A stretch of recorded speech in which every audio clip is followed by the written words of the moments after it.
رحم اللہ من یقرأ الفاتحہ۔ بسم اللہ الرحمن الرحیم، الحمد للہ رب العالمین، الرحمن الرحیم، مالک یوم الدین، ایاک نعبد و ایاک نستعین، اہدنا الصراط المستقیم، صراط الذین انعمت علیہم غیر المغضوب علیہم ولا الضالین۔ بسم اللہ الرحمن الرحیم، قل هو اللہ احد اللہ الصمد لم یلد ولم یولد ولم یکن له کفوا احد۔ اللہم صل علی محمد وآل محمد، اللہم اغفر للمؤمنین والمؤمنات والمسلمین والمسلمات الاحیاء منهم والاموات، تابع اللہم بیننا وبینہم بالخیرات، انک مجیب الدعوات، انک علی کل شیء قدیر۔ معطر کریں اپنی زبانوں کو ذکر درود کے ساتھ۔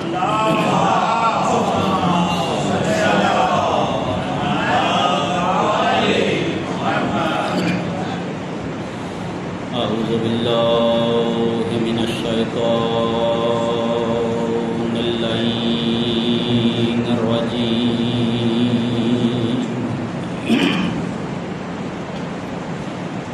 بسم اللہ الرحمن الرحیم،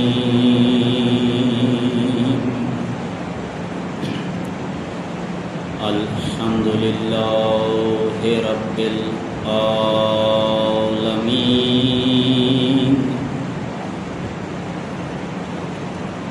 بارئ الخلائق اجمعین،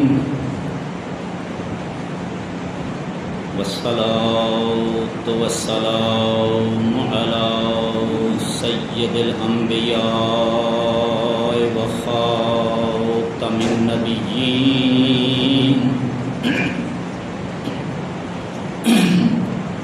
حبیبنا و حبیب الہ العالمین ابی القاسم محمد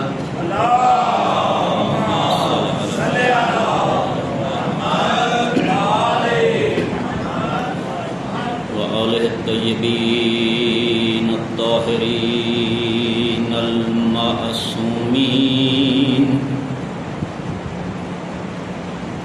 ولعن الدائم على أعدائهم أجمعين من الآن إلى يوم الدين۔ السلام على الحسين وعلى علي بن الحسين وعلى أولاد الحسين وعلى أصحاب الحسين جميعا ورحمة الله وبركاته۔ اللهم صل على محمد وآل محمد۔ ارباب دانش، آزاداران سید الشہداء، دعا ہے پروردگارہ مومنین کا اس مقدس مقام پہ چل کر آئے عبادت شمار فرما۔ جو حاجات لے کے آئے ہیں، خالق کل شے، مالک کل شے، ذکر کے صدقے میں، وارثان ذکر کے صدقے میں پالنے والے مومنین کی تمام تر حوائج شرعیہ کو پورا فرما۔ محمد وآل محمد کی عزت و عظمت کا واسطہ اس عالم آب و گل میں جہاں جہاں مظلوم کربلا کا صف ماتم بچھایا گیا ہے، بچھایا جا رہا ہے یا بچھایا جائے گا تا قیام قیامت، ان تمام مقامات کو اپنی حفظ و امان عطا فرما۔ محمد وآل محمد کی عزت و عظمت کا واسطہ مومنین کو دنیا و آخرت میں عزت و عظمت و سربلندی و سرفرازی نصیب فرما۔ دشمنان مومنین کو دنیا و آخرت میں ذلیل و رسوا فرما۔ حاضرین کی تمام تر حوائج شرعیہ کو پورا فرما۔ آل نبی کی عزت و عظمت کا واسطہ ہمارے زمانے کے امام کے ظہور میں تعجیل فرما۔ ایک مومنہ فوت ہو گئی ہیں، ان کے بارے میں خصوصاً التماس دعا کا کہا گیا ہے۔ پالنے والے ہم نے جو سورہ مبارکہ توحید کی تلاوت کی، سورہ حمد کی تلاوت کی، وہ ثواب اور یہ جو خطبہ پڑھا گیا اس کا ثواب، مجلس اعزاء کا ثواب، گریہ کا ثواب، فضائل و مصائب کا ثواب، جہاں پہ بانی مجلس کے والدین مرحومین کی روح کو یہ ثواب پہنچے، پالنے والے اس مرحومہ کے جس کا کوئی ولی وارث نہیں ہے اس کی روح کو بھی یہ ثواب ایصال فرما۔ جناب آدم سے لے کے جتنے مومنین و مومنات، مسلمین و مسلمات اس وقت تک دار فانی سے انتقال کر چکے ہیں، تمام کی روحوں کو یہ ثواب ایصال فرما۔ اور جب ہم یہ زندگی کا سفر گزار کر ان کے ساتھ ملحق ہو جائیں، ان کے ساتھ جا کر مل جائیں، ہمارے اوپر بھی اپنا خصوصی لطف و کرم فرما۔ دعاؤں کی قبولیت کے لیے، حاجات کی برابری کے لیے ایک مرتبہ پھر معطر کریں اپنی زبانوں کو ذکر درود کے ساتھ۔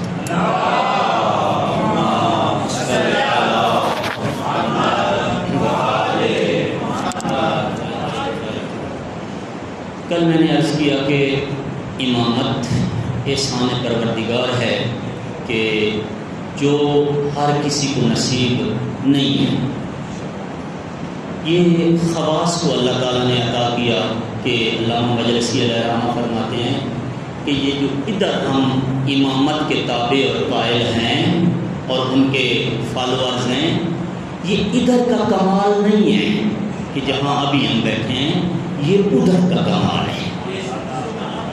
یعنی ہم نے امامت کو ادھر آ کے بعد میں مانا ہے، عالم عہد و میثاق میں ہم نے پہلے امامت کا اقرار کیا اور امامت کی اتباع اور پیروی کی ہے۔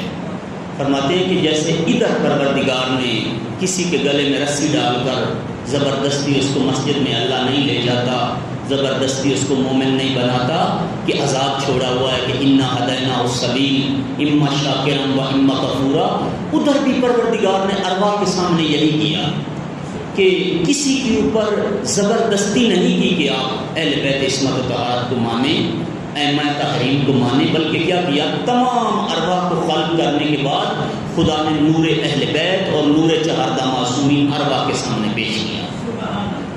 جب ارواح کے سامنے نور معصومین خدا نے پیش کیا تو علامہ فرماتے ہیں بحار الانوار کی آئی تھنک 54 جلد کے اندر فرماتے ہیں کہ کچھ ارواح تھیں کہ جنہوں نے اس نور کے ساتھ اس قدر محبت کا اظہار کیا کہ اس نور کے اندر ڈوب گئے۔ جس نے جس قدر اس نور کے ساتھ عالم ارواح میں محبت کی ہے، اسی قدر وہ اس دنیا میں اہل بیت کا موالی اور ان کا پیروکار بن کے دنیا میں محمد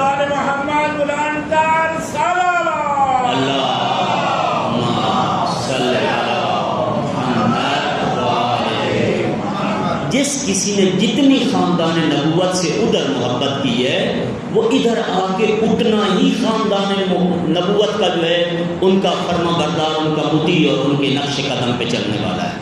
فرمایا کہ اگر کسی نے جناب سلمان جتنا خاندان نبوت کے ساتھ وہاں پہ اظہار محبت کیا تو وہ ادھر منا اہل البیت بن کے آیا، منا اہل البیت بن گیا تھا۔ سلمان کہاں سید تھے؟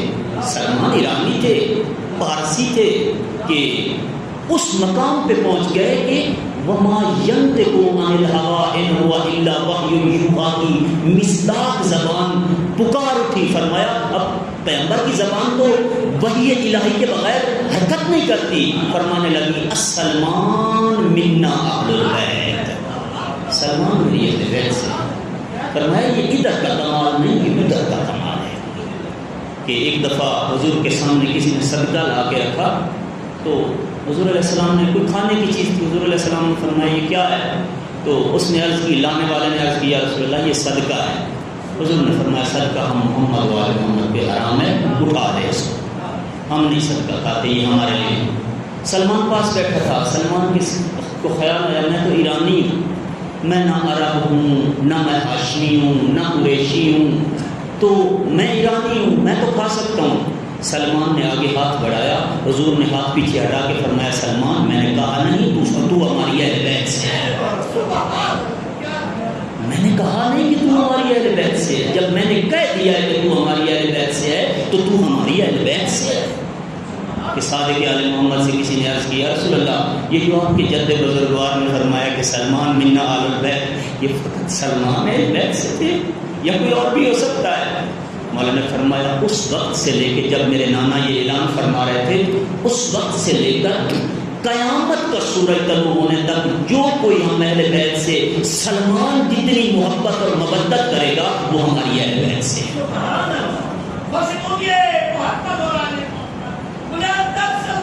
اللہم صلی علی محمد وہ ہماری اہل بیت۔ لہذا یہ جو ہم آئے بیٹھے ہیں یہاں پہ یہ ادھر کی کمال نہیں ہے، یہ ادھر کا کمال ہے، یہ ادھر کا کمال ہے کہ میں یہ جو عزادار یہاں پہ تشریف فرمائے ان کا مقام خدا جانتا ہے، ہم کہاں بیان کر سکتے ہیں ان کا مقام۔ معصوم جن کے جوتے سیدھے کریں ان کی شان کیا ہے؟ مولا کے گھر میں مجلس تھی، عزاداروں کے جوتوں میں مولا آ کر بیٹھا، مومنین میں گھبراہٹ فرزند رسول اللہ۔ اور انہوں نے فرمایا کہ آپ کو نہیں پتا کہ یہ کون یہاں پہ آئے بیٹھے ہیں اور ان کا کیا مقام ہے؟ تو ایران میں ایک عزادار تھے تو ان کا ابتدائیہ تو صحیح نہیں تھا لیکن بعد میں اتنے بڑے عزادار بنے کہ آئی تھنک ان کا نام طیب تھا یا کچھ اس طرح تھا۔ تو یعنی بازار میں جیسے ایک بازاری آدمی ہوتے ہیں، لڑنا جھگڑنا گریبان پکڑنا، تو کسی مجلس میں چلے گئے۔ جب مجلس میں چلے گئے تو صاحب مجلس نے دیکھا کہ یہ ایک چھچورا سا آدمی ہے، کہیں مجلس کے اندر ہی کوئی خرابی کر دے، تو آ کے وہ مجلس میں بیٹھ گیا۔ تو ایسا سے انہوں نے آ کے کندھا ہلایا کہ ادھر تو آپ باہر چلے جائیں۔ ڈر گئے اس سے کہ یہ ادھر بیٹھا کوئی خرابی نہ کرے، مجلس کا ماحول خراب نہ کرے، باہر چلا گیا۔ عالم خواب میں بانی مجلس نے دیکھا کہ امام حسین علیہ السلام کا خیمہ لگا ہوا ہے اور اس خیمے کے باہر ایک پہرہ دار ہے، اور وہ پہرہ دار وہی ہے کہ جس کو اس نے اٹھا کے باہر، لیکن اس حالت میں ہے کہ معاف کرنا اس کا جو وجود ہے وہ ایک سب کی طرح ہے لیکن چہرہ وہی ہے جو اس کا ہے، کہ امام حسین کے خیمے کے باہر وہ پہرہ دے رہا ہے۔ تو ابھی رات ہی تھی کہ وہ بانی اٹھا اور اس کو تلاش کرتے کرتے کرتے کرتے اس کے گھر پہ گیا اور جا کے کہا کہ کل پھر میرے گھر مجلس ہے، آپ نے ضرور آنا۔ اس نے کہا کل تو مجھے آپ نے خود مجلس سے اٹھا کے باہر نکال دیا تھا، تو آج میں نے آنا ہے، کوئی وجہ ہے؟ کہا نہیں بس آپ نے آنا۔ وہ اصلاً بتانا نہیں چاہ رہا تھا کہ آپ کا یہ چہرہ ہے اور آپ کی اس طرح کی شکل و صورت میں نے دیکھا۔ اس نے کہا اگر بتائیں گے نہیں تو میں کبھی بھی نہیں آؤں گا، اگر بتا دیں گے تو پھر آؤں گا، اگر نہیں بتائیں گے تو کوئی واقعہ ہوا ہے، کوئی چیز ہے پیچھے۔ تو اس نے جب بتایا کہ میں نے عالم خواب میں دیکھا ہے کہ آپ امام حسین علیہ السلام کے خیمے کے بعد پہ رہتے ہیں، وہ دن اور اس کی موت کا آخری دن، یہاں تک کہ بتایا گیا ہے، ہمارے استاد فرما رہے تھے عبداللہ مسعود علی، وہ فرما رہے تھے کہ ہمارے بڑے بڑے آیات عظام فرماتے تھے کہ جب تک وہ عزادار رسول ترک ان کا نام تھا، رسول ترک، جب تک رسول ترک مجلس میں نہ آئیں مجلس کی زینت نہیں بنتی، یعنی رسول ترک مجلس کی زینت ہے۔ تو زمانے یہ ٹیلی فون اور یہ اشتہار وغیرہ تو نہیں ہوتے تھے، مومنوں کو بتاتے تھے کہ فلاں گھر پہ مجلس ہے۔ ایک جگہ پہ مجلس تھی تو کسی نے رسول ترک کو نہ بتایا کہ مثلا فلاں جگہ مجلس ہے، تو جو سارے اس کے دوست تھے احباب تھے جب انہوں نے دیکھا تو رسول ترک سب سے پہلے آئے بیٹھے تھے اس مجلس میں سب سے۔ کسی نے پوچھا کہ ہم نے تو آپ کو بتایا نہیں تو آپ کیسے آئے ہیں؟ کہا مجھے اس ذکر کے بعد جن کا ذکر ہے ان کی والدہ نے خواب میں آ کے کہا میرے بیٹے کی مجلس ہے اور آپ مجلس کی زینت ہیں۔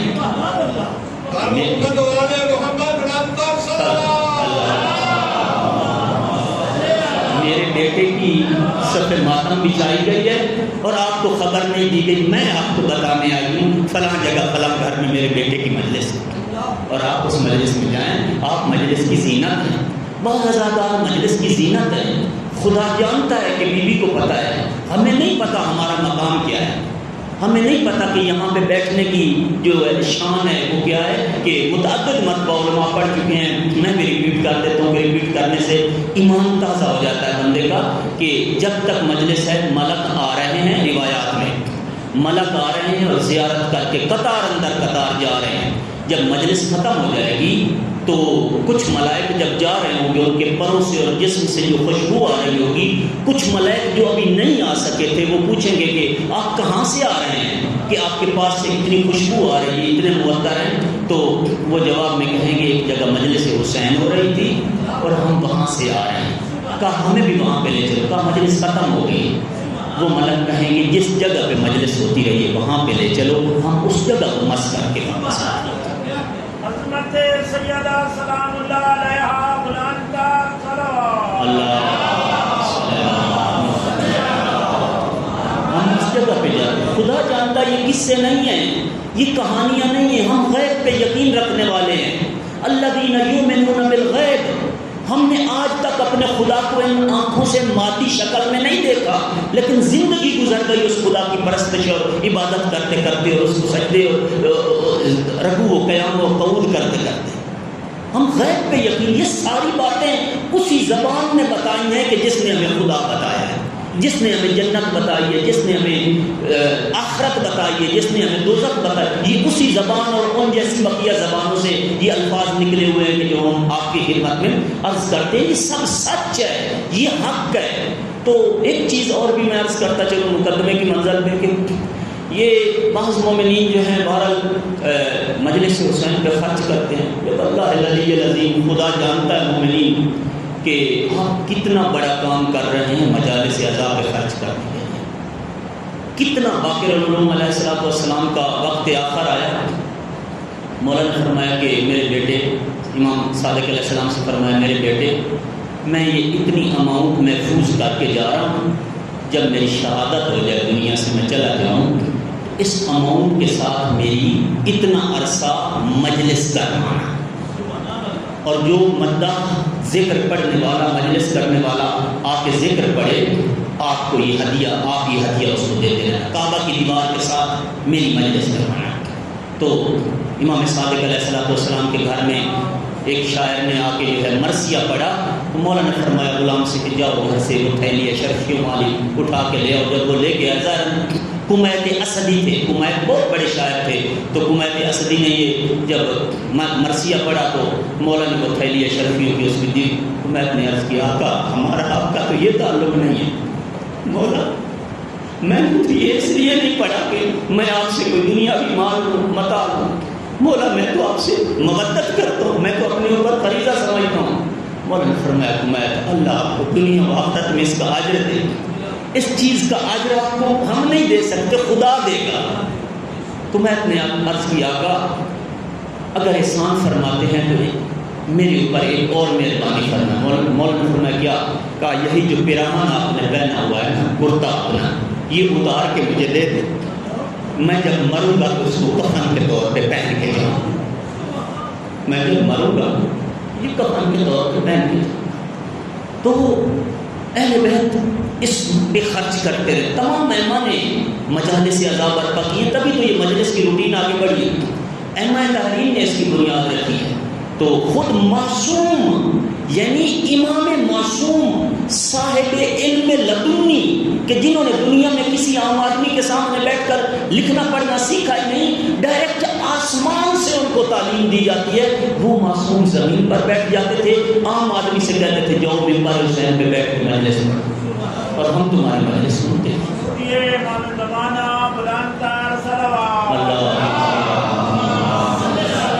ایران کے بہت بڑے خطیب ہیں ڈاکٹر رفیع بتا رہے تھے کرونا کے دنوں میں جب مجلس میں مجمع کو بلانا مشکل ہو گیا کہ کرونا کا خطرہ ہوتا تھا، تو امام خامنہئی رحمۃ اللہ علیہ کے گھر پہ، شہید امام کے گھر پہ جو مجلسیں ہوتی تھی، 2 بندوں کی مجلس ہوتی تھی، ایک پڑھنے والا ہوتا تھا، اس محرم کی بات ہے کہ جس میں کرونا آ گیا تھا، ایک پڑھنے والا اور ایک سننے والا۔ تو کہتے ہیں کہ پڑھنے والا میں ہوتا تھا اور سننے والے حضرت امام شریف امام خامنہئی ہوتے تھے۔ تو میں جب ممبر پہ جاتا تھا تب بھی مجھے شرم آتی تھی، میں کہاں اور حضرت اعلیٰ کہاں، اور جب میں منبر سے اترتا تھا تب بھی میں جا کے عرض ادب کرتا تھا، میں کہتا تھا آقا آپ، مجھے شرم آتی، میں بول نہیں سکتا، میری زبان لڑکھڑانے لگتی ہے، آپ مجھے بیٹھ کے سنیں اور میں جو آپ کے شاگردوں کا شاگرد ہوں، میں منبر پہ بیٹھ کے تو مجلس پڑھوں اور آپ جو ہے سامنے بیٹھ کے مجھے سنیں۔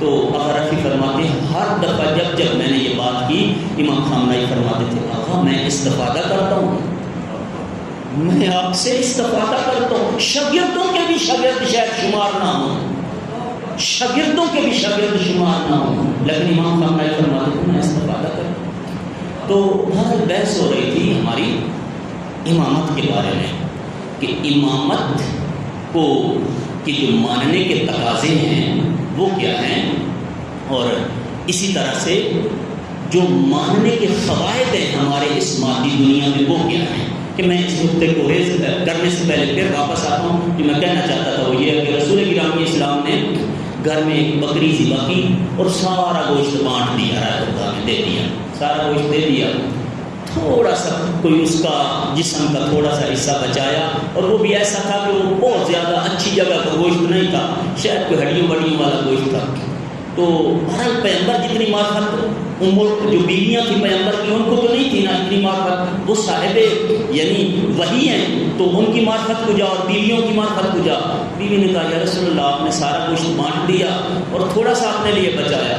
رسول خدا نے فرمایا نہ، جو بانٹا ہے آپ کی نظر میں وہ اپنے لیے بچا لیا ہے، اور یہ جو سامنے پڑا ہے اس کا پتہ نہیں ہے کہ یہ ہمارا ہے یا نہیں۔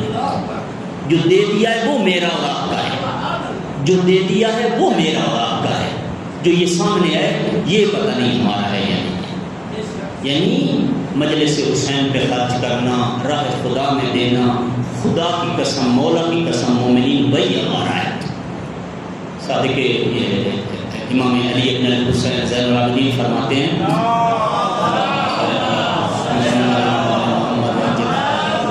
مجھے تعجب ہے، مولا فرماتے ہیں مجھے تعجب ہے ایسے لوگوں پر جو غیروں کے خزانچی بنے بیٹھے ہیں۔ سوالی نے عرض کی مولا غیروں کے خزانچی سے کیا مراد ہے؟ فرمایا کہ کمائے جا رہے ہیں، جوڑے جا رہے ہیں، 2 کو 4، 4 کو 8، 8 کو 16، 16 کو 32، کمائے جا رہے ہیں، جوڑے جا رہے ہیں، ایٹ دا اینڈ خود مر جائیں گے اور مال غیروں کے نام آئے گا۔ یہ غیروں کے خزانچی ہیں۔ فرمایا آپ کا بھائی ہے جو اپنے ہاتھ سے آپ رائے خدا میں دے گئے، آپ کا بھائی ہے جو اپنے ہاتھ سے ذکر حسین پہ خرچ کر گئے کہ مادر حسین آپ کی شکر گزار ہیں، مادر حسین، پدر حسین، آقا امیر المومنین آپ کے شکر گزار ہیں۔ معمولی بات ہے، یعنی دستور زمانہ ہے، دستور زمانہ ہے، ہم کسی کے مرحوم کے لیے تھوڑی سی جو 2 آنکھ اشک بہا دیں، اس کو مرتے دم تک یاد رہتا ہے کہ میرے بابا کے غم میں یہ بندہ ہوا تھا۔ یہاں پہ سیدزادہ ہیں، ان کی والدہ بہت ماشاءاللہ ادھر خدمت کرتی تھی اور ان کا بہت بڑا نام تھا۔ میں جب ادھر آیا اسلام آباد میں برکوں میں تو مجھے پتہ چلا باقاعدہ محرم کروانا، تو مومن کے جنازے میں شرکت کرنا عین ثواب ہے، کبیرہ کبیرہ گناہ معاف ہوتے ہیں۔ مجھے گھر والوں نے بتایا کہ وہ بی بی سیدزادی فوت ہو گئی، میں انتظار میں تھا کہ ان کا جنازہ یہاں کیسے آیا۔ جب یہاں جنازہ آیا تو میں نے کندھا دیا، واقعی میری آنکھ میں پانی آ گیا۔ ان کے بیٹے نے کہیں دیکھ لیا کہ میں نے ان کی والدہ کو کہ آج تک جیسے ہی وہ، حالانکہ مجھے ان کا نام شاید نہیں پتا، جیسے ہی وہ دور سے مجھے دیکھتے ہیں تو میں سمجھ جاتا ہوں کہ انہوں نے کہیں دیکھا تھا کہ میری آنکھ میں پانی آیا تھا ان کی والدہ کے جنازے کو کندھا دیتے ہوئے۔ ایک عام آدمی کا یہ ریسپانس ہے۔ جناب زہرا سیدۃ النساء امیر المومنین اپنے بیٹے کے غم میں رونے والے کو بلا دیں گے، اپنے بیٹے کے صف ماتم پہ بیٹھنے والے کو بلا دیں گے، اپنے بیٹے کا صف ماتم برگزار کرنے والے کو بلا دیں گے۔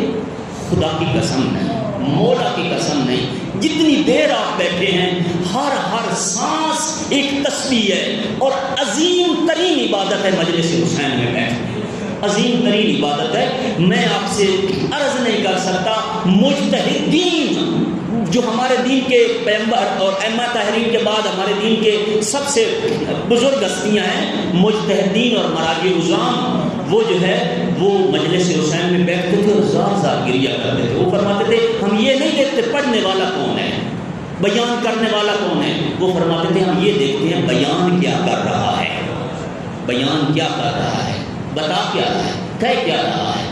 پڑھنے والے کو چھوڑیے کہ یہ ہمارے شاگردوں کا شاگرد ہے، وہ کہہ کیا رہا ہے، یہ اصل بات ہے۔ مراجع نظام جو ہے وہ مجلس حسین علیہ السلام میں بیٹھتے تھے اور اپنی استطاعت کے مطابق جو اسراف پہ خرچ کیا کرتے۔ تو امامت لطف خدا ہے، امامت احسان پروردگار عالم ہے، اور یہ ہمیں پروردگار نے عطا فرمایا ہے۔ ہم اس امامت کو جو ماننا ہے، اس پہ جتنا شکریہ ادا کریں اتنا کم ہے، جتنا شکریہ ادا کریں اتنا کم ہے۔ کہ فرمایا کہ امامت مکتب اہل بیت میں جو مومنین ہیں، بہرحال میری گزارش آپ تھوڑا سا، آپ کو معلوم ہے کہ روٹین سے اور وہ جو چیزیں ہیں نعرے بازی اور اس سے ہٹ کے ہوتی ہیں۔ مکتب اہل بیت میں امامت جزو توحید ہے، یعنی اگر کوئی شخص لا الہ الا اللہ کا اقرار کرتا ہے، اور وہ صلوات پڑھ دیجیے محمد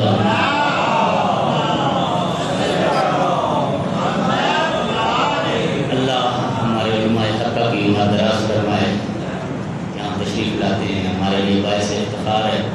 ہم تو شاگرد ہیں آپ کے، اپنا سبق سناتے ہیں اپنے بزرگ علماء کو۔ تو فرمایا کہ امامت مکتب اہل بیت میں جزو توحید ہے۔ کیسے جزو توحید ہے؟ کہ کوئی بندہ لا الہ الا اللہ کہے اور رسول اللہ کو نہ مانے، خدا کو اس کی توحید پسند نہیں ہے۔ کوئی بندہ لا الہ کہے اور ولی خدا کا انکار کرے، مگر عزازیل نے تھوڑی عبادت کی تھی اللہ کی۔ نازل بلاغت میں امیر المومنین فرماتے ہیں 6000 سال عالم ملکوت میں، کہ جس کو ہم شیطان کہتے ہیں، اس کا نام عزازیل تھا، عزازیل نے عالم ملکوت میں 6000 سال اللہ کی عبادت کی تھی، خالص توحید پرستی، وہ پیور توحید جو اللہ تعالیٰ کو مطلوب ہے، جو مقصود ہے، اس توحید کی اسی طرح عبادت کی جیسے خدا لائق عبادت ہے 6000 سال۔ لیکن کیا ہوا؟ جب ولی خدا کو سجدہ نہ کیا، خدا نے فرمایا فَخْرُجْ مِنْهَا فَإِنَّكَ رَجِيمٌ، میرے دربار سے نکل جا، تو شیطان ہو گیا۔ یعنی ولی خدا کا انکار کر کے اگر کوئی توحید کے پاس جائے گا، خدا کو اس کی توحید بھی پسند نہیں ہے، نکل جائے۔ یعنی ہمارے سامنے خدا نے قیامت تک ایک رول ماڈل بنا کے کھڑا کر دیا ہے کہ اگر تم میرے بنائے ہوئے ولی کا انکار کر کے میری بارگاہ میں آ جاؤ گے، تو پھر تم ابلیس سے زیادہ کوئی عبادت نہیں کر چکے ہو، اور ابلیس سے پیور اور خالص عبادت آپ کی ہو، اور میری اور آپ کی ہو ہی نہیں سکتی۔ لہذا مکتب اہل بیت میں امامت، خصوصاً امامت جزو توحید ہے۔ کیسے جزو توحید ہے؟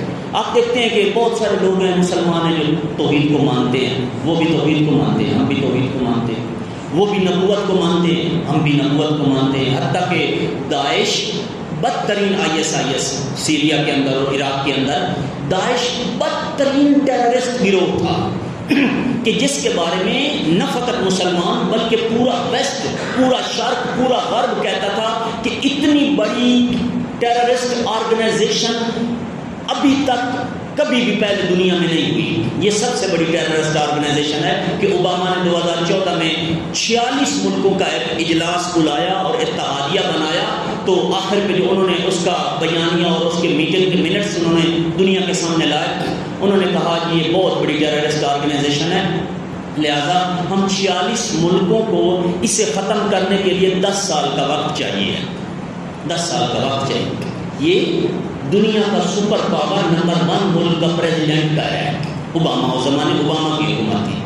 تو داعش، اس کے پرچم پہ بھی آپ نے دیکھا ہوگا لکھا ہے لا الہ الا اللہ محمد رسول اللہ۔ اس کا مطلب یہ ہے کہ وہ جو بچوں کو سر کاٹتے ہیں، جو یعنی عراق میں ایک جگہ پہ داعش کے افراد داخل ہوئے، تو فیملی جو تھی وہ دسترخوان پہ بیٹھ کے کھانا کھا رہے، آتے ہی پہلی دفعہ جیسے ہی انہوں نے گھر میں قدم رکھا تو 2 بیٹیاں تھیں اور ایک ماں، 2 ماں باپ تھے۔ ماں کا بچی کا گلا کاٹا اور اس کھانے کے اندر اس کو ایسے لٹایا کہ خون جو ہے اس کھانے کے اندر مل گیا۔ تو ماں باپ اور دوسری بیٹی سے کہا اس کھانے کو کھاؤ. انہوں نے کہا سگی بیٹی کا خون؟ انہوں نے کہا یہ کھانا کھاؤ، یہ تمہارا خون بھی اس میں شامل کر دیں. اس طرح کے لوگ، لیکن ان کے پرچم پہ بھی کیا لکھا ہوا ہے؟ لا الہ الا اللہ محمد رسول اللہ. اس کا مطلب یہ ہے کہ نہ کسی کو توحید میں اختلاف ہے، نہ کسی کو نبوت میں اختلاف ہے. اختلاف کہاں پہ ہے؟ وہ معیار کیا ہے کہ جس معیار کی بنیاد پر ہم یہ پہچان سکیں کہ واقعاً حقیقت میں مومن اور مسلمان کون ہیں، اور حقیقت میں مسلمان کے روپ میں وہی فاسق اور منافق کون ہے. وہ پیمانہ کیا ہے؟ وہ بھی پیمانہ امامت ہے. امام پہ پتہ چلتا ہے کہ کون جو ہے وہ مومن ہے اور کون مومن نہیں ہے. اللہ یا رسول اللہ، یا علی، یا علی، اللہم صلی علی محمد وآل محمد وجل. امام بتاتا ہے، امام سے پتہ چلتا ہے کہ یہ بندہ جو ہے کس طرف جا رہا ہے. اگر امام امیر المومنین ہے کہ جیسے میں نے پہلی مجلس میں عرض کیا، خدا جانتا ہے اگرچہ یہ بندہ گناہ گار ہے، یہ خطا کار ہے، چونکہ اس کا امام علی علیہ السلام ہے، یہ جنت میں ہی جائے گا، چونکہ امام سیدھے راستے پہ جا رہا ہے. آیت اللہ محسن کراتی فرمایا کرتے تھے کہ اگر کسی کی گاڑی تھوڑی سی یعنی کمزور ہو، اچھی نہ ہو، لیکن ڈرائیور سیدھا صحیح ہو، اسٹریٹ فارورڈ ہو، سمجھدار ہو، وہ منزل پہ پہنچ جاتا ہے. اگر کسی کی گاڑی بڑی حسین ہے، پرسکون ہے، تیز رفتار ہے، سارا کچھ ہے، لیکن ڈرائیور جو ہے وہ نشے باز ہے، کسی جگہ پہ بھی اس کو نشہ آیا تو آپ کو بھی لے ڈوبے گا، خود بھی ڈوب جائے گا، خود بھی ڈوبے گا، آپ کو بھی. تو امام وہ ڈرائیور ہے کہ جو امت کو پیغمبر کے بعد خدا تک پہنچاتے ہیں، جو خدا تک پہنچاتے ہیں. تو فرمایا کہ امامت جزء توحید ہے کہ علی ابن موسیٰ رضا علیہ السلام کو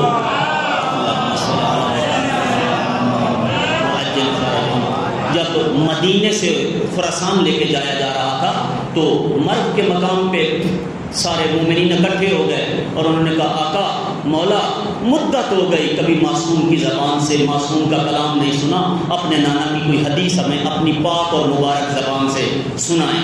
تو مولا نے جم غفیر کے سامنے فرمایا کہ میرے نانا بزرگوار فرمایا کرتے تھے کہ کلمۃ لا الہ الا اللہ حسنی، کہ کلمہ لا الہ الا اللہ جو ہے وہ ایک کلا ہے.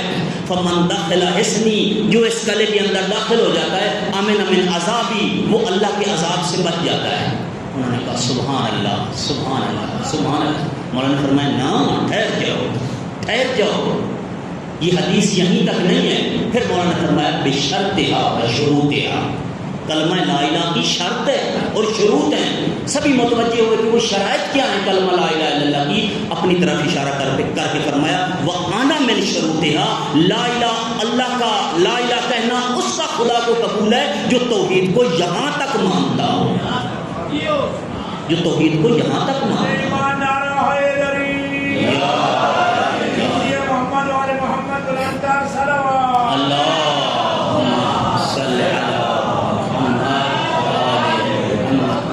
جو توحید کو یہاں تک مانتا. لہذا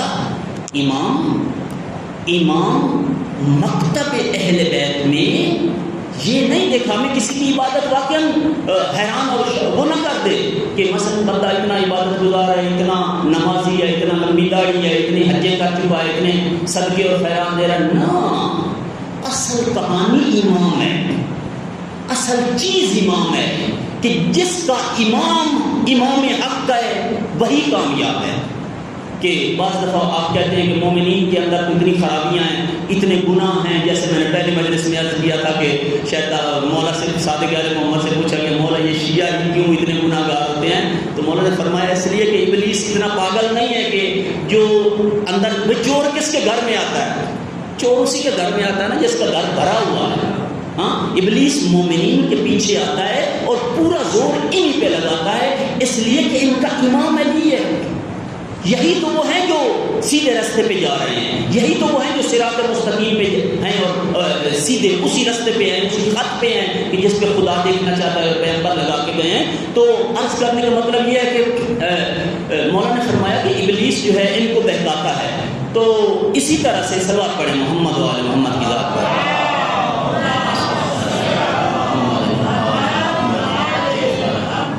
تو امام جو ہے، امام ہمارے لیے معیار ہے، امام مقیاس ہے، امام وہ پیمانہ ہے۔ امیر المومنین رات کی تاریکی میں کمیل کو ساتھ لے کے، یہی دعائے کمیل ہم پڑھتے ہیں، تو رات کی تاریکی میں کوفہ کی گلیوں میں جو ہے وہ بہرحال آج کی زبان میں کہتے ہیں گشت کر رہے تھے۔ علی علیہ السلام رات کی تاریکی میں اپنا یتیموں مسکینوں کا سامان اٹھا کے تو ہر کسی کے دروازے پہ جا کے دے، اتفاقاً کمیل بھی ساتھ تھے۔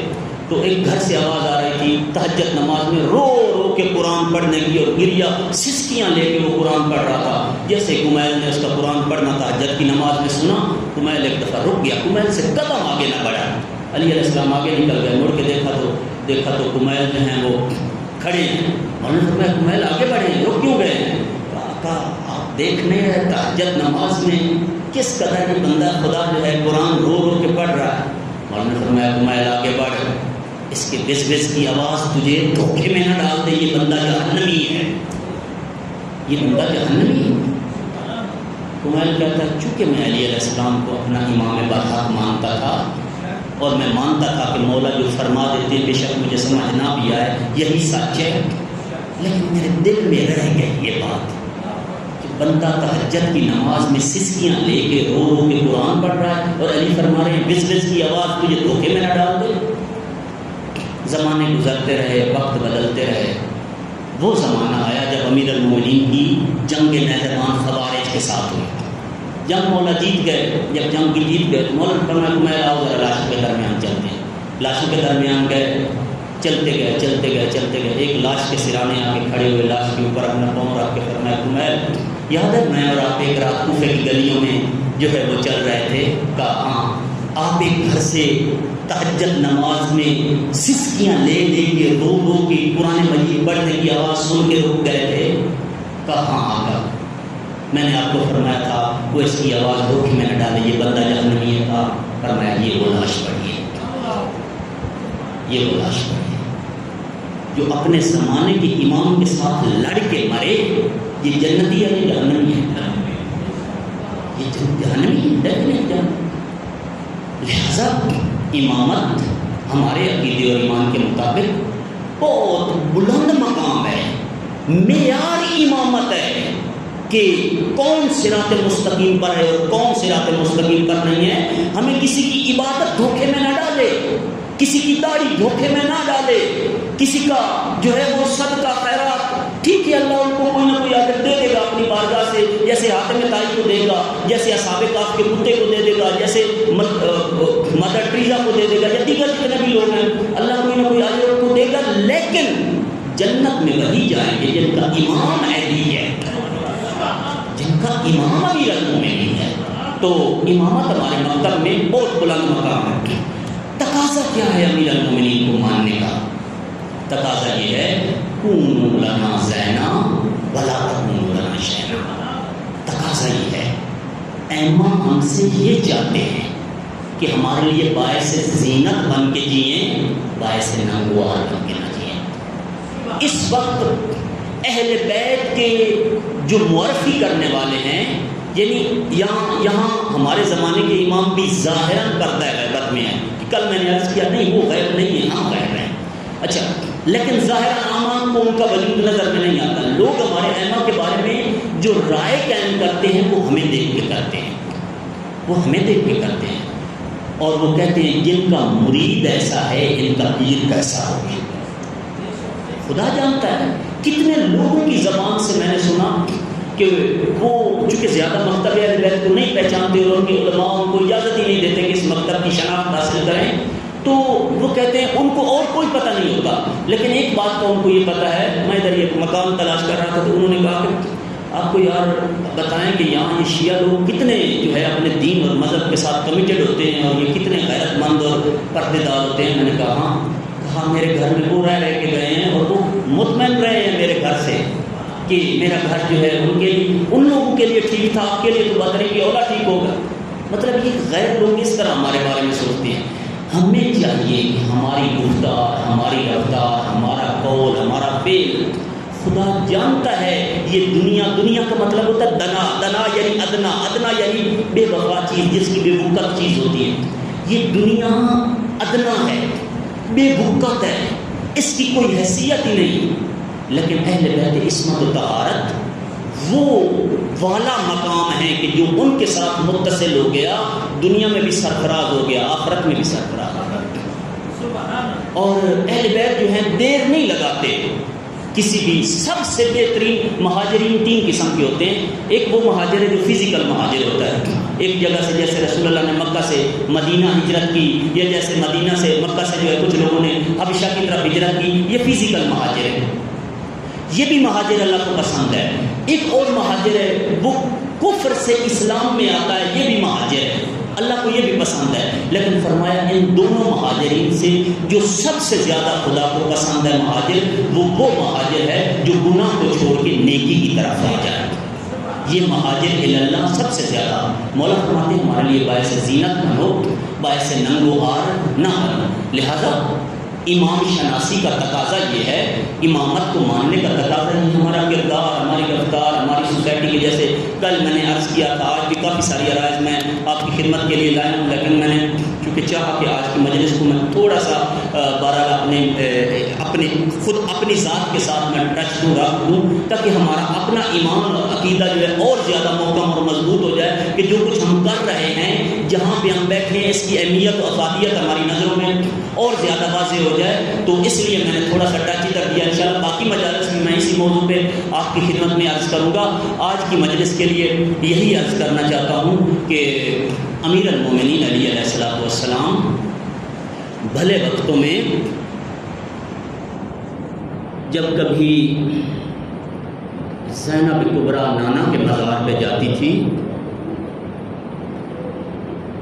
تو بتاتے ہیں کہ دن کا وقت نہیں ہوتا تھا، رات کا وقت ہوتا تھا. عجب، اللہ اللہ، اتنی دیر لگتی ہے، اتنی دیر لگتی ہے مومن کو. دن کو نہیں، رات کو زینب کبریٰ کو ماں اور نانا کے مزار پہ لے جاتے تھے. وہ بھی ایسے نہیں، فرماتے تھے عباس پہلے دیکھ کے اور گلیوں میں کوئی غیر محرم مرد تو نہیں ہے. اللہ کو اجر عظیم عطا. گلیوں میں کوئی غیر محرم مرد تو نہیں، اگر کوئی ہے تو اسے کہو کہ علی کی بیٹی نانا کے مزار پہ جانا چاہتی ہے، بس اب آپ پردہ کر لیں، آپ اس گلی کو چھوڑ کے دوسرے راستے سے چلیں. اللہ اکبر، اللہ اکبر. کل میں نے عرض کیا تھا ایت اللہ سیبوئے نے ایک جملہ پڑھ کے مسائل ختم کر دیا کہ زینب اور بازار، زینب اور دربار. امیر المومنین پھر جب بیٹی کو لے کے چلتے تھے، بیٹیوں کو لے کے جاتے تھے، تو ایک طرف حسن مجتبیٰ ہوتے تھے، ایک طرف حسین ہوتے تھے، آگے آگے خود مولا علی ہوتے تھے، پیچھے ابو فضل عباس. بھائیوں اور باپ کے سائے میں اور ساتھ میں زینب نانا کے مزار پہ جاتی تھی. بھلے باپ تھے اہل بیت کے لیے. یہ زمانے وہ زمانے تھے جب اہل بیت مدینہ میں آباد تھے. بہرحال وقت نے کروٹ بدلی. علی کی غیرت کا اندازہ لگائیں کہ جب 19 ماہ رمضان کو ضرب لگی تو مولا کو دروازے تک اٹھا کر جب لایا گیا تو مولا کے اصحاب بھی ساتھ تھے.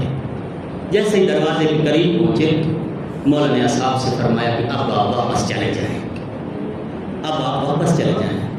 عرض کی آقا ہمارا دل گھبرایا جا رہا ہے، ہم آپ کو چھوڑنا نہیں چاہتے. فرمایا نہ، مجھے میری اس حالت میں بیٹیاں دیکھیں گی اور کہیں ایسا نہ ہو زینب کی آواز آپ کے کانوں پہ پڑ جائے، یا علی، یا علی، یہ آپ کے اصحاب ہے مولا، یہ آپ کے وفادار ہیں مولا، یہ زینب کبریٰ کا احترام کرنے والے ہیں آقا. ان کو پتہ ہے کہ ان کی ماں زہرا ہے، انہیں پتہ ہے کہ یہ چادر تطہیر کی وارث ہیں مولا. ان کے کانوں تک زینب کی آواز نہ آئے علی آج ذرا بازار شام میں آ کر دیکھیں، اجرکم اللہ اجرکم اللہ اجر، آج بازار شام میں آ کر دیکھیں، یہی زینب و کلثوم ظالم سے کہہ رہی ہے ظالم ہمیں شام کے اس دروازے سے دربار میں داخل کرو جہاں لوگوں کا رش کم ہے، جہاں لوگوں ظالم سے التماس کر رہی ہیں، ظاہراً شمر سے، ابھی میں کتاب میں دیکھ کے آیا ہوں، شمر سے فرما رہی تھی کہ ہمیں اس دروازے سے داخل کرو کہ جس دروازے پہ لوگوں کا ہجوم کم ہے۔ سہل سعدی کہتا ہے کہ میں مکہ جا رہا تھا تو میرا گزر شام سے ہوا، جب میں شام سے گزرنے لگا تو میں نے دیکھا لوگوں نے چمکیلے لباس پہنے ہوئے ہیں، خوشبو لگائی ہوئی ہے، سر پہ کنگھیاں کی ہوئی ہیں، ایک عید کا سامان بنا ہوا ہے، بازار بھرے ہوئے ہیں لوگوں سے اور خوشیوں کے طبل بج رہے ہیں۔ سال نزدیک گیا، کسی سے جا کے پوچھا، میں بھی مسلمان ہوں، پیغمبر نے جو عیدیں بتائی تھی وہ یا عید الاضحیٰ ہے یا عید الفطر ہے، یہ شام کے اندر آج کون سی عید ہے جو شامی منا رہے ہیں؟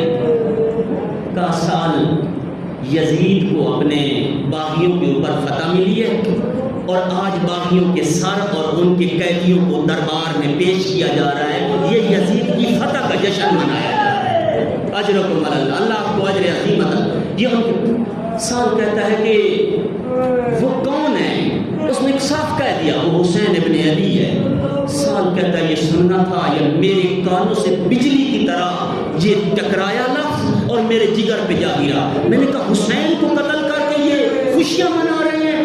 کہا فقط حسین کو قتل نہیں کیا، زینب کو قیدی بنا کے شام لے آئے ہیں۔ اللہ آپ کو اجر عظیم عطا۔ زینب کو قیدی بنا کے شام لے آئے ہیں۔ سال کہتا ہے کہ میں نے کہا کس دروازے سے ان کو لایا جا رہا ہے؟ کہتا ہے ابھی میں یہ پوچھ ہی رہا تھا، یہ جھنڈے اور پرچم اسی دروازے سے داخل ہونا شروع ہو گئے۔ میں نے دیکھا ایک سر ہے کہ جو چاند کی طرح چمک رہا تھا، سر کو نو کے نیزہ پہ بلند کیا ہوا تھا، اور جیسے ہی میں نے سر کو دیکھا میں نے کہا یہ ابو فضل العباس کا سر ہے۔ السلام علیکہ یا شہید، آپ پر میرا سلام ہو اے شہید راہ خدا۔ سال کہتا ہے ایک اور سر کو لایا گیا، اس سر کے اوپر جب میری نظر پڑی میرا سینہ پھٹ رہا تھا، میں چاہتا تھا خودکشی کروں لیکن سید سجاد نے دیکھ لیا، فرمایا سال حوصلہ کرو، صبر کرو سال ابن سعد، سال حوصلہ کرو۔ میں نزدیک آیا، میں نے کہا آقا میرا سینہ پھٹا جا رہا ہے۔ امام نے فرمایا آپ کا سینہ دیکھ کے پھٹ رہا ہے، میں کربلا سے لے کر شام تک اس قافلے کے ساتھ آیا ہوں۔ اللہ آپ کو اجر عظیم، میں کربلا سے لے کر شام تک اس قافلے کے ساتھ آیا ہوں۔ سال نے کہا آقا میرے لیے کوئی حکم ہے؟ فرمایا اس شخص کو جس کے پاس میرے بابا کا سر والا نیزہ ہے، اس کو کچھ پیسے دے کے کہو کہ یہ بیویوں سے تھوڑا دور ہو جائے، یہ جب بیویوں سے تھوڑا دور ہو جائے۔ وہ کہتا ہے میں نے اس کو 100 درہم دیے اور کہا بیویوں سے دور ہو جا۔ میں نے عرض کی آقا کیوں آپ اس کو دور کرنا چاہتے ہیں؟ کہا یہ جو تماش بین آئے ہوئے ہیں نا، میرا بابا کا سر نو کے نیزہ پہ قرآن پڑھ رہا ہے، ان کی توجہ سر کی طرف ہو جائے گی اور زینب کبریٰ کا حجاب بچ جائے گا، زینب کبریٰ پہ لوگوں کی نظر نہیں پڑے گی۔ وَسَيَعْلَمُ الَّذِينَ ظَلَمُوا أَيَّ مُنْقَلِبٍ يَنْقَلِبُونَ۔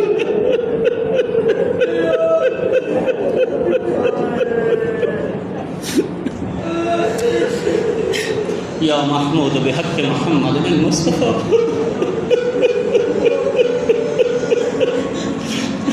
یا اعلیٰ بحق علی المرتضی، یا فاطر بحق فاطمہ الزہرا، یا محسن بحق حسن المجتبی، یا قدیم اللسان بحق حسین شہید بعرض کربلا و اولاد الحسین و اصحاب الحسین۔ پانے والے تجھے تیری عزت و جلال کا واسطہ، محمد کی پاک آل کا واسطہ، مومنین کا رات کے اس وقت مجلس میں کربلا کے صفحے ماتم میں بیٹھنا عبادت شمار فرما۔ پانے والے جو حاجات مومنین لے کے صفحے ماتم پہ آئے ہیں، مومنین کی تمام تر حوائج شریعہ کو پورا فرما۔ کسی کو محمد وال محمد کی دہلیز سے خالی واپس نہ لوٹا۔ پالنے والے ہمارے زمانے کی امام کے ظہور میں تاجیل فرما۔ قلب مطہر آقا مولا امام زمان کو ہم سے راضی و خوشنود فرما۔ مولا کے آوان انصار میں شامل ہو کر نصرت امام کرنے کی توفیق عطا فرما۔ مولا جو بیمار ہیں، بیمار کربلا کے صدقے شفائے کاملہ عاجلہ عطا فرما۔ جو بے روزگار ہیں برسر روزگار فرما۔ جو بے اولاد ہیں نیک اور مومن اولاد عطا فرما۔ جو مقروض ہیں ان کے قرضے اپنے غیب کے خزانے سے ادا فرما۔ پالنے والے پلک جھپکنے کے وقت کے لیے خاندان نبوت سے ہم کو جدا نہ فرما۔ ایک پلک جھپکنے کے وقت کے لیے محمد وال محمد سے ہم کو جدا نہ فرما۔